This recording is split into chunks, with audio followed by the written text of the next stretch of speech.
All right, let's dive right in. We're going to talk about maybe the most infamous figure in all of history. We're going to peel back the layers of myth, of scripture, everything to really look at the ultimate villain. And we're going to ask one simple but huge question. What if the story we've all been told is just wrong? When I say the name Satan, what pops into your head? It's this image, right? The embodiment of evil. The great enemy of God, the one who tempts humanity, the prince of darkness. His only goal is to see us fail. I mean, for centuries, this is the guy who has literally defined cosmic evil for our culture. But what if I told you that buried deep in some ancient texts, and I'm talking about some that were literally cut out of the Bible, there's a totally different character. Not the source of evil, but a bringer of light. Not a deceiver of man, but a teacher of man. And that's the real conflict we're digging into today. The monster we think we know versus the liberator we probably don't. So that's the big question, isn't it? The one that's going to drive this whole thing.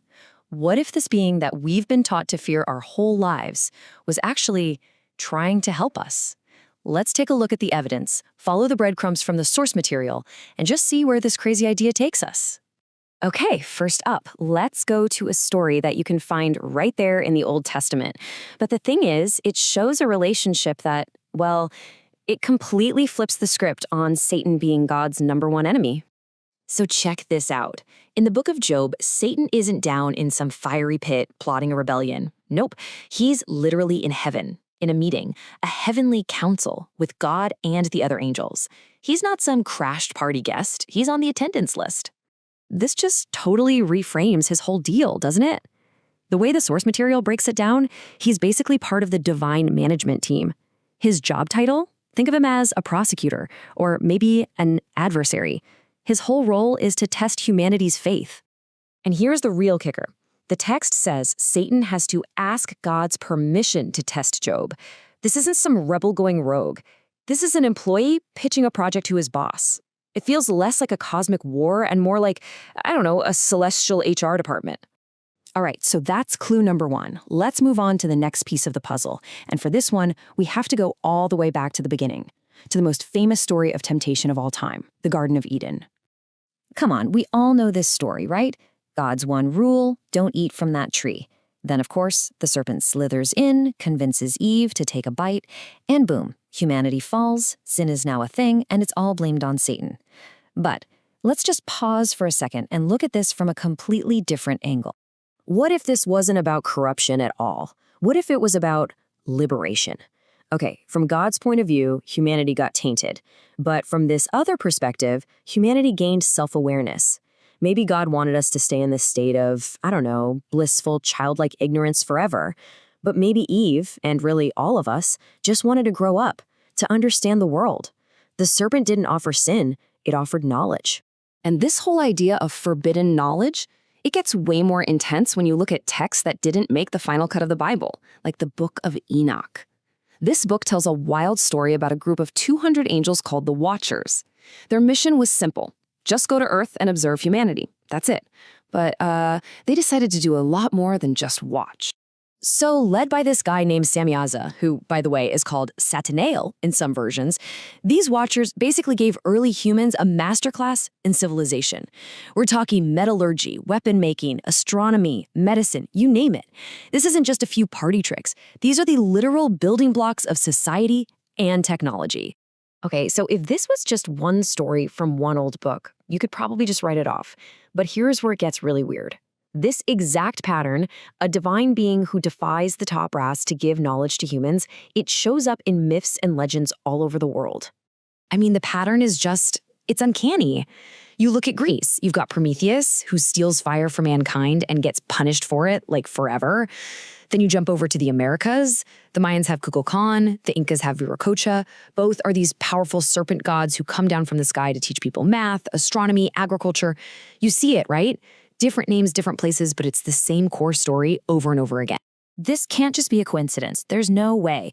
You have this recurring character, this celestial teacher, who's almost always a serpent or a dragon, by the way, who uplifts humanity and then gets punished for it. It really makes you wonder if we're all tapping into some kind of shared ancient memory, like a global blueprint for how civilization actually began. So, what gives? How do we explain all these connections across the globe? Well, there's one theory out there. It's definitely out there. It's highly speculative, but it tries to connect all these dots with one single mind blowing explanation. It's called the ancient astronaut theory, and the core idea is pretty simple, actually. It suggests that all those gods, angels, and demons our ancestors wrote about, they weren't supernatural beings. They were real, flesh and blood visitors from another planet, and their technology was so advanced it just looked like magic to early humans. So if we run our investigation through that filter, the theory suggests that God and Satan weren't divine beings at all. They were the leaders of two competing alien factions. In this version of the story, God's faction wanted to keep us primitive, like a giant planetary nature preserve. But Satan's faction, the rebels, thought we deserved a shot. They decided to give us the technology and the knowledge to build our own civilization, even though it was against their direct orders. And this theory doesn't just stop there. It tries to explain the darker stuff, too. Like, what if demonic possession was just an ancient person's way of describing a really terrifying encounter with a non-human being? And Armageddon? What if that's not a spiritual prophecy, but a scrambled memory, or maybe even a warning of a future war in space between these two alien groups, fighting over the fate of Earth? So, okay, we've looked at ancient texts, we've seen these recurring myths from all over the world, and we've explored one pretty wild theory. It all brings us right back to where we started, back to that central question. But now, we're looking at it with a completely new set of eyes. And really, it all boils down to two options. Two completely opposite identities for the same figure. It's a choice between two stories that have been battling it out for thousands of years. In one corner, you have the adversary, the cosmic bad guy who's totally dedicated to our ruin.